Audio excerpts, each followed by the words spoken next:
সুপ্রিয় দর্শক মণ্ডলী, স্বাগত জানাচ্ছি গ্রামীণ ফোন আজকের সংবাদপত্রে। দর্শক মণ্ডলী, আমাদের সঙ্গে রয়েছেন সিনিয়র সাংবাদিক গোলাম মুর্তজা। স্বাগত জানাচ্ছি মুর্তজা আপনাকে। হাতে যে কাগজ আসছে, দৈনিক ইত্তেফাকের শিরোনাম হচ্ছে মেগি নুডলসের সীসা 780 কোটি টাকার ক্ষতিপূরণ মামলা ভারতে, আর গণতন্ত্র খুঁজে পাচ্ছেন না সামরিক শাসকদের পরামর্শকরা, প্রধানমন্ত্রী। বাংলাদেশ প্রতিদিন, ভারত যাবেন খালেদা, কেনারা হয়নি FBI এর তদন্ত।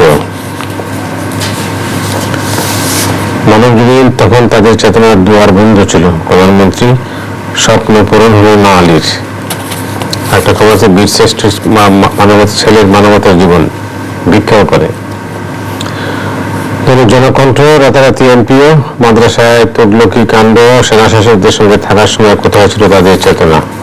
আমাদের সময় বাজারে নিষিদ্ধ ওষুধ, ঝুঁকিতে জনস্বাস্থ্য, এমপি বদি এবার পেটালেন LGD প্রকৌশলীকে। সকালের খবর, নতুন বেতন কাঠামো, টাইম স্কেল ও সিলেকশন গ্রেড বাদ গেলেও থাকবে বিকল্প। গার্মেন্টের কারণে GSP স্থগিত, ক্ষতিগ্রস্ত অন্য শিল্প। চার্জার দিন, মোবাইল ব্যাংকিং এর একক মালিকানা হারাচ্ছে ব্যাংকগুলো, কেন্দ্রের চিঠিতে হতবাক বিএনপি তৃণমূল। মানব কণ্ঠ, আওয়ামী লীগ মনোযোগী দল কুচাতে বাড়ছে কলবর, ফিরোজপুরের সোহাগদের বঙ্গবন্ধুর কণ্ঠদিন। পরে কাগজ, খালেদা জিয়া মিশন লন্ডন, আর রংতুলি আচরে মুক্ত বঙ্গবন্ধু। দিনকাল, চাঞ্চল্যকর মামলা তদন্তে ফাটা, রাজনৈতিক কারণে GSP সুবিধা বাতিল করা হয়নি, পানিকাট। অনেক বার্তা, বছরে $60 বিলিয়ন রপ্তানি আয়ের লক্ষ্য, পণ্যমূল্যের সমপরিমাণ ব্যাংক গ্যারান্টি চায় NBR। আমাদের অর্থনীতি, তারা নাকি গণতন্ত্র দেখতে হেনি না, গণমাধ্যম সংক্রান্ত আদালত মামলার কয়েকটি মামলা। দৈনিক সংগ্রাম, গঙ্গার অন্যতম বিরোধী অলকানন্দা নদীতে 37টি বাদ দিচ্ছে ভারত, ছাত্রলীগের সংঘর্ষে একজন নিহত, গুলিবিদ্ধ সহ আহত 9। আলোকিত বাংলাদেশ, পরিচয়পত্র সংশোধনে পদে পদে ভোগান্তি, GSP না দেওয়ায় ক্ষোভ, হতাশা। Dhaka Tribune, little Suraiya victim of AL ইনফাইটিং। এই ছিল শিরোনাম, যেটা দেখছিলাম আমরা। আজকে যে উদ্বিগ্ন নাগরিক সমাজ, মঙ্গলবার তারা বেশ কিছু সুপারিশ করেছিলেন চলমান রাজনৈতিক সংকট উত্তরণে, কিভাবে সংকট থেকে বেরিয়ে যাওয়া যায়, ক্ষমতার ভারসাম্যটার জন্য। তো এটার জবাব দিয়েছেন প্রধানমন্ত্রী। তিনি বলছেন যে তারা কি গণতন্ত্র দেখেন না, এবং আরেকটা শব্দ যেটা বলছিলাম, মিথ্যাবাদী হেডিং দেখছিলাম, গণতন্ত্র খুঁজে পাচ্ছে না সামরিক শাসকদের পরামর্শকেরা। দেখেন, এখানে প্রথমত বক্তব্য যেটা, যে দেশের নাগরিক সমাজ বা সচেতন নাগরিক যারা, দেশে যদি কখনো এমন একটা অবস্থা হয়, সেই অবস্থাটা ঠিক সহনীয় অবস্থা নয়, অস্বস্তিকর অবস্থা, আইনের শাসনের না থাকা, এরকম একটা পরিস্থিতি যখন তৈরি হয়, তখন নাগরিক সমাজের দায়িত্বই হয়, কর্তব্যই হয় সেই বিষয়টি নিয়ে কথা বলা, কি করে সেই সংকট থেকে বের হয়ে আসা যায় তার একটা সমাধান দেয়া, অথবা আরো কিছু দিক নির্দেশনা দেয়া। এখন তার অংশ হিসেবেই আমি মনে করি যে নাগরিক সমাজ কথাগুলো বলেছে। প্রধানমন্ত্রী, রাষ্ট্রপতির মধ্যে ক্ষমতার যে ভারসাম্য বা এই প্রসঙ্গগুলো তারা বলেছেন, সংবিধান সংশোধনের কথা বলেছেন। আবার একই সঙ্গে আমি মনে করি যে একটি দেশে নাগরিক সমাজ যেমন উদ্বিগ্ন হতে পারেন, নাগরিক সমাজ যেমন কথা বলতে পারেন, যারা দেশ পরিচালনা করেন, প্রধানমন্ত্রী থেকে শুরু করে অন্যরাও আবার কথা বলতে পারেন এবং সেই কথাগুলোরও সমালোচনা করতে পারেন। এটাকে হতেই পারে, হ্যাঁ, এটাকে আমি অস্বাভাবিক বলি না। সেই ক্ষেত্রে প্রধানমন্ত্রী যে কথাগুলো বলেছেন, শাসকদের পরামর্শকরা, আমি সেই জায়গাতে আসছি। এখন এই 13 নাগরিক, উদ্বিগ্ন নাগরিক সমাজের যাদেরকে আমরা সবাইকেই মোটামুটি ভাবে আমি চিনি, ব্যক্তিগতভাবে তাদেরকে আমি সবাইকেই চিনি, কিন্তু এর মধ্যে সামরিক শাসকদের উপদেষ্টা কে ছিলেন আমি ঠিক স্মরণ করতে পারছি না। এটা আমার দুর্বলতা হতে পারে, আমি সীমাবদ্ধতা। আর সামরিক শাসক বলতে বাংলাদেশে আসলে মূলত বোঝানো হয় এরশাদের সামরিক শাসক, জিয়াউর রহমানের সময়ের সামরিক শাসক। এইখানে যে নামগুলো আছে সেই নামগুলোর মধ্যে আমি ওই সময় 111 এত সামরিক বাহিনী সমর্থিত তত্ত্বাবধায়ক সরকার, ওটা তো সামরিক সরকার নয়। আর সেটা যদি সামরিক সরকার বলি, তাহলে এটাকে সামরিক সরকার আসলে কেউ বলেন না। এখানে রাশেদা চৌধুরী একজন আছেন, তিনি ওই সময় উপদেষ্টা ছিলেন, কিন্তু সেইটার ধারাবাহিকতায় বর্তমানে যে সেই সময় যে নির্বাচন এবং তার প্রেক্ষিতেই তো বর্তমান সরকার, সামরিক সরকারের উপদেষ্টা করতে প্রধানমন্ত্রী কি বুঝিয়েছেন আমি জানি না। আরেকটি কথা যেটা যে সামরিক সরকারের উপদেষ্টার প্রসঙ্গ যদি আসে, তো সামরিক শাসক যিনি, বাংলাদেশের ইতিহাসের সবচেয়ে সমালোচিত নিকৃষ্টতম সামরিক শাসক যিনি হোসেন মোহাম্মদ এরশাদ, তিনি তো বর্তমান প্রধানমন্ত্রীর বিশেষ দূত। সামরিক সরকারের খুব গুরুত্বপূর্ণ মন্ত্রী, এই সরকারেরও, শেখ হাসিনা সরকারেরও খুব গুরুত্বপূর্ণ মন্ত্রী। সুতরাং সামরিক সরকারদের কি বলেছেন আমার কাছে ঠিক পরিষ্কার নয়। তবে একটি বিষয় আমাদের স্বীকার করতে হবে, আমি যাই বলি না কেন, দেশে এক ধরনের সংকট আছে, গণতন্ত্রের সংকট আছে, নির্বাচন নিয়ে সংকট আছে, আইন শৃঙ্খলা পরিস্থিতি নিয়ে সংকট আছে। সেই সংকট থেকে বের হওয়ার জন্য দেশের নাগরিকদের কর্তব্য কথা বলা, কর্তব্য দিক নির্দেশনা দেয়া, কর্তব্য তাদের সংশোধনীর কথা বলা। এখন শাসকরা কোনটা শুনবেন কোনটা শুনবেন না সেটা তাদের ব্যাপার। তবে আমি মনে করি এটা ইতিবাচক দিক, যে এই আলোচনা, পর্যালোচনা, সমালোচনা এগুলো যত হবে তত আমরা এক ধরনের দিক নির্দেশনা পাবো। সিলেটে ছাত্রলীগের অভ্যন্তরীণ কোন্দলের যেটা মানে ছবিবাগত একজন কর্মীর মৃত্যু, এটা ঠিক আমরা কি আলোচনা করব মতিব আমার কাছে ঠিক পরিষ্কার না। আপনি কেন এই প্রসঙ্গটি আনছেন তাও আমি আমার বুঝতে সমস্যা হচ্ছে এই কারণে আমি বলছি কেন, যে দেখেন ছাত্রলীগ দুই গ্রুপের ছোটখাটো বিষয় নিয়ে কোন্দল হবে, মারামারি হবে, ছুরি মারবে, বড় বড় রামদা চাকু দিয়ে পেটাবে, ক্ষত বিক্ষত করবে, ছয়তলা থেকে ছাদ থেকে ফেলে দিবে, ট্রেন থেকে ফেলে দিবে, গুলি করে হত্যা করবে। এটি তো মোটামুটি ভাবে একটা সাধারণ ব্যাপারে পরিণত হয়েছে। এবং এই ঘটনাগুলো ঘটার পরে তিন রকমের প্রতিক্রিয়া। প্রথমত ছাত্রলীগের পক্ষ থেকে প্রথমত বলা হয় যে এরা আমাদের কেউ নয়, এই ক্ষেত্রেও তাই বলা হয়েছে যে এরা আমাদের কেউ নয়। দ্বিতীয়ত সাংগঠনিকভাবে বলা হয় যে আমরা বহিষ্কার করেছি। তৃতীয়ত দু একজন আসামি গ্রেপ্তার হয়, তখন বলে যে হ্যাঁ ঘটনা ঘটছে, আমরা ব্যবস্থা নিচ্ছি। এবং এর কোনোটাই কোনো ব্যবস্থা নেওয়া নাই। ছাত্রলীগ যে তার ঐতিহ্যের জায়গাতে নেই, ছাত্র রাজনীতি যে তার ঐতিহ্যের জায়গাতে নেই, ছাত্রলীগ এই মাঝে মধ্যে ঘটনা ঘটিয়ে সেটার একটা প্রমাণ দেয়। এবং যেহেতু আইন তাদের জন্য নয়, এক ধরনের দায় মুক্তি তাদেরকে দিয়ে রাখা হয়েছে। এই কথাটির অনেক সমালোচনা হবে, যারা শুনছেন তারা মনে করবেন যে আমি অনেক বেশি সমালোচনা করছি, কিন্তু ছাত্রলীগের যে কর্মকাণ্ড গত 6-7 বছরের, 6 বছর বা 7 বছরের বা 6.5 বছরের, সেই কর্মকাণ্ডের যদি নির্মোহভাবে কেউ বিশ্লেষণ করেন, আওয়ামী লীগের কোনো নেতাও যদি বিশ্লেষণ করেন, তাহলেও এই ছাত্রলীগ কোনোভাবে আদর্শ ভিত্তিক রাজনীতি করেন না। আর একটি কথা বলি যে আমাদের শ্রদ্ধার মানুষ সৈয়দ আশরাফ, আওয়ামী লীগের সাধারণ সম্পাদক, তিনি তার মতো জায়গার থেকে যখন বলেন যে ছাত্রলীগ তরুণদের সংগঠন, ছাত্রলীগ ভুল ত্রুটি করবেই, এটি ছাত্রলীগের বর্তমান সময়ের যে কর্মকাণ্ড, একটি ভুল, একটি অন্যায় আর একটি অপরাধ। ছাত্রলীগ কোনো ভুল করে না, ছাত্রলীগ অপরাধ করে। অপরাধকে প্রশ্রয় দেওয়ার কোন রকম কোনো যৌক্তিকতা নেই। এই জায়গা থেকে এরকম কথা কোনোভাবেই প্রত্যাশিত নয়। এরকম কথা বললে ছাত্রলীগের যে হত্যাকাণ্ড, এই হত্যাকাণ্ডকে এক ধরনের উৎসাহিতই করা হয়। ধন্যবাদ। এবার আজকে কাগজে আরেকটা শিরোনাম হয়েছে, সেটা হচ্ছে কক্সবাজারের যে এমপি বদি, তিনি এবার একজন উপজেলা প্রকৌশলীকে পিটিয়েছেন। এটিও ঠিক ছাত্রলীগের মতোই ঘটনা। বর্তমান সময়ে বাংলাদেশে সবচেয়ে বেশি আলোচিত একটি শব্দ, সেটা হচ্ছে বিচারহীনতার সংস্কৃতি। এই বিচারহীনতার সংস্কৃতির যদি আপনি কোনো উদাহরণ দিয়ে কোনো কিছু বোঝাতে চান, তাহলে এই কক্সবাজার টেকনাফের যে এমপি, এই এমপি বদি হচ্ছে সেই বিচারহীনতার সংস্কৃতির একটা বর্তমান সময়ের সবচেয়ে বড় উদাহরণ। বদির চেহারা দিয়ে বা বদির একটি ছবি দিয়ে চেপে দিলেই বোঝা যায় যে বিচারহীনতার সংস্কৃতিটি কি। বদি একজন এমপি, আওয়ামী লীগ থেকে নির্বাচিত এমপি, তার বিরুদ্ধে অভিযোগ কি? তার বিরুদ্ধে অভিযোগ ইয়াবা পাচার। বাংলাদেশে যে কোটি কোটি পিস ইয়াবা পাচার, আজকে প্রধানমন্ত্রী তার বক্তব্যে মাদকের কথা বলেছেন, গণমাধ্যমকে এই বিষয়ে সচেতন হওয়ার কথা বলেছেন। আমি বলছি একদম সঠিকভাবেই বলেছেন। কিন্তু বাংলাদেশে সবচেয়ে ভয়ঙ্কর মাদক ইয়াবার বাংলাদেশে আনার প্রধানতম ব্যক্তি হচ্ছে এমপি বদি এবং তার পরিবার। তার স্ত্রীর গাড়িতে ইয়াবা ধরাও পড়েছে। বদির বিরুদ্ধে আরেকটি অভিযোগ কি? মানব পাচারের অভিযোগ বদির বিরুদ্ধে।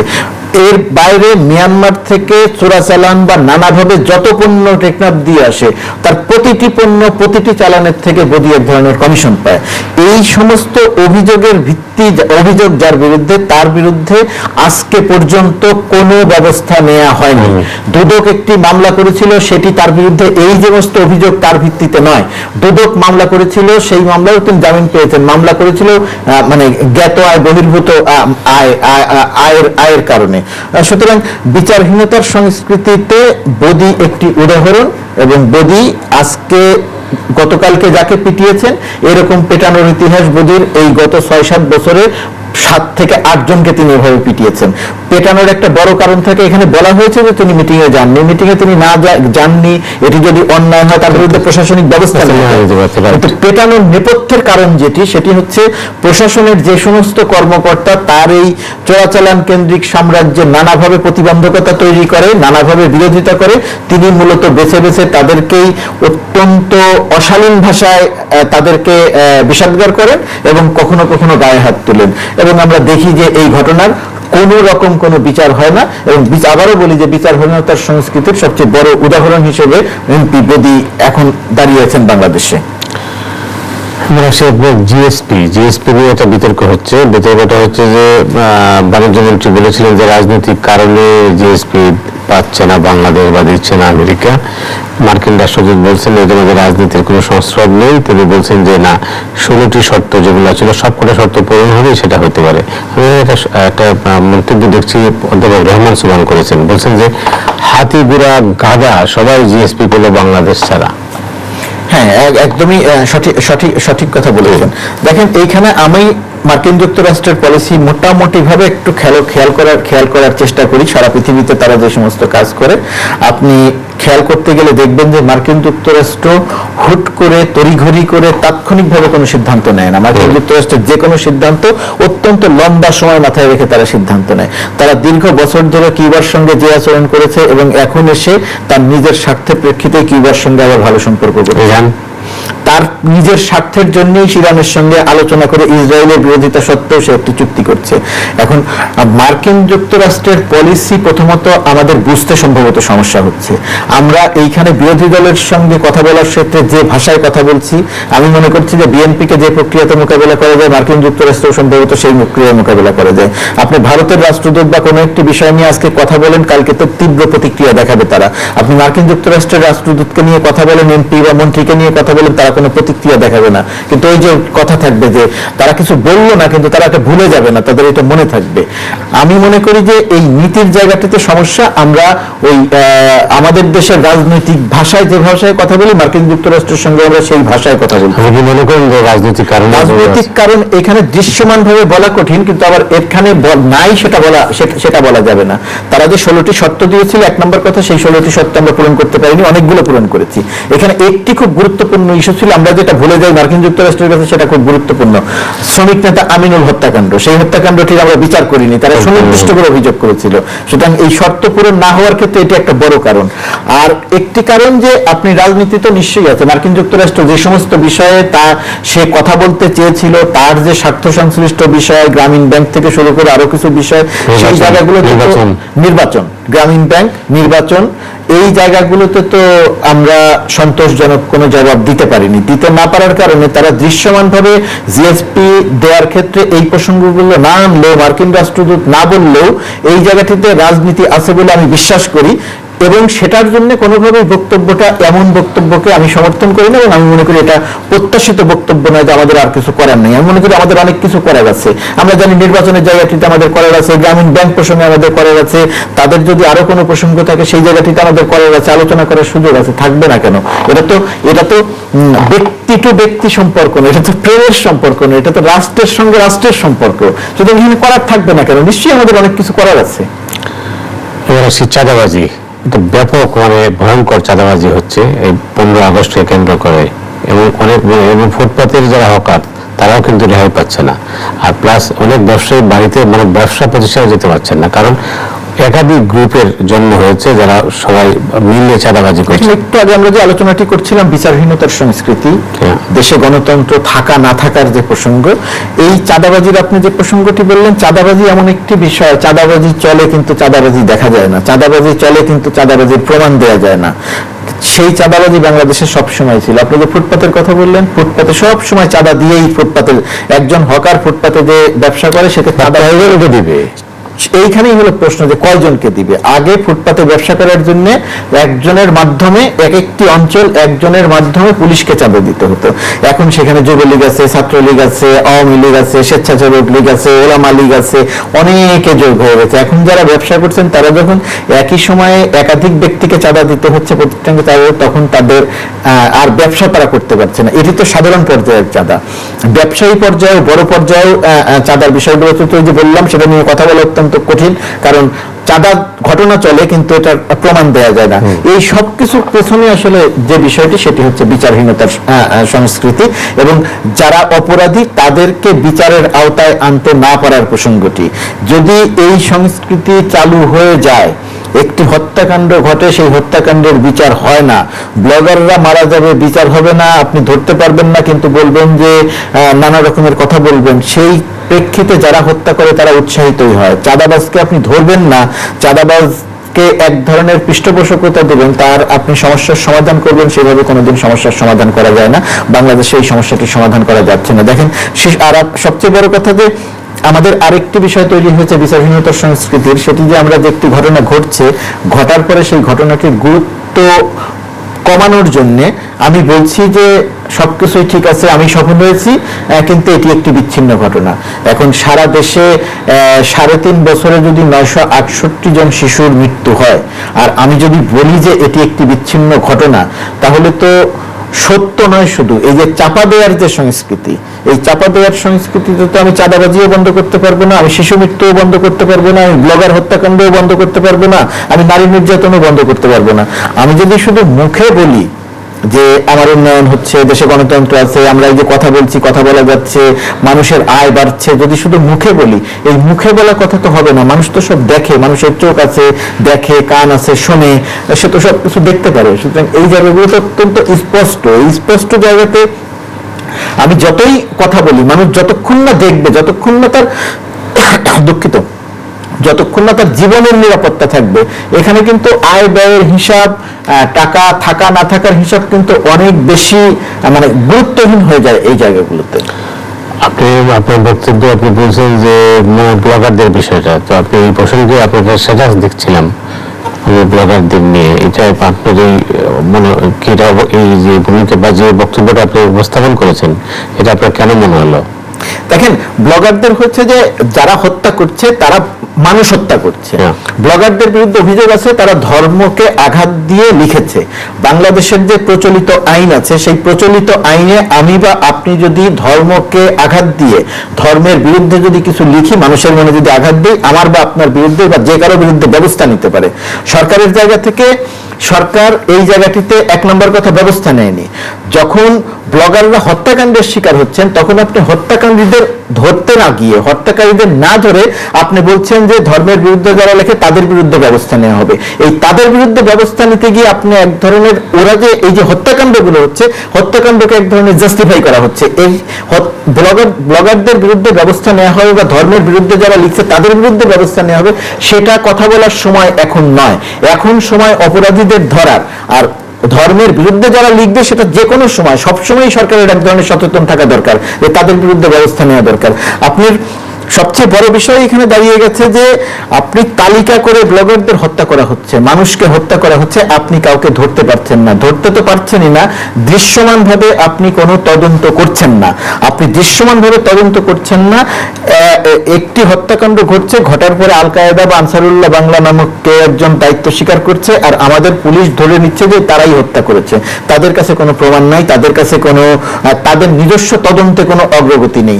আমার ধারণা হচ্ছে যে সরকার যে কাউকে ধরতে পারছে না, এই ধরতে না পারার পেছনে একটি কারণ হয়তো কাজ করতে পারে যে যাদেরকে আমরা দায়ী করছি এবং যারা দায় স্বীকার করছে, সত্যি সত্যিই তারা দায়ী কিনা, সত্যি সত্যিই তারাই হত্যাকারী কিনা, সেই বিষয়টি নিয়ে প্রশ্ন আছে, নাকি মাঝখান থেকে অন্য কোনো গোষ্ঠী এই হত্যাকাণ্ড ঘটিয়ে একটা সুবিধা নিতে চাইছে।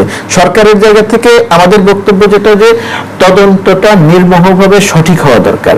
আপনি তদন্ত যদি সঠিক না হয়, তাহলে একের পর এক হত্যাকাণ্ড ঘটতে থাকবে। আর এই ধর্ম নিয়ে, ধর্মের বিরুদ্ধে লিখেছে দেখেই যে শুধু হত্যাকাণ্ড হবে তা নয়, আপনি যে কোনো মানুষ যে কোনো সময় হত্যাকাণ্ডের শিকার হবে। বিচার যদি না থাকে, বিচার যদি না পাওয়া যায়, তাহলে এই হত্যাকাণ্ডের সংখ্যা বাড়বে। আমি একটু কথা বলে শেষ করি যে রাজন হত্যাকাণ্ডের কথা আমাদের আইনমন্ত্রী বলেছেন যে 24 ঘন্টা বা 48 ঘন্টার মধ্যে চার্জশিট দিয়ে দেওয়া হবে, এটি ভালো কথা, কিন্তু কামরুলকে ফিরিয়ে আনার জায়গাটি কিন্তু এখনো পর্যন্ত অস্পষ্ট।